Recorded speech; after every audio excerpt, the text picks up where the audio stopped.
What's up mga papi? 170, 280 steps per minute. So ano ba yun? Ang 170 to 180 steps per minute ay tinuturing na ideal sa pagtakbo dahil ito ay malapit sa optimal cadence ng karamihan sa efficient runners.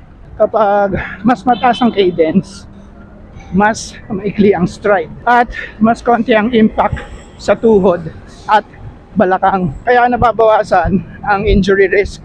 Nakakatulong din ito sa mas consistent at relaxed na takbo. Sa halip na mas mahaba at mabagal ang hakbang, ang 170 to 180 SPM ay nagpo-promote ng mas mabilis, mas fluid at energy efficient na running form. Yun lang.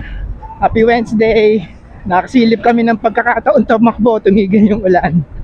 Run, run, run! Arcovia!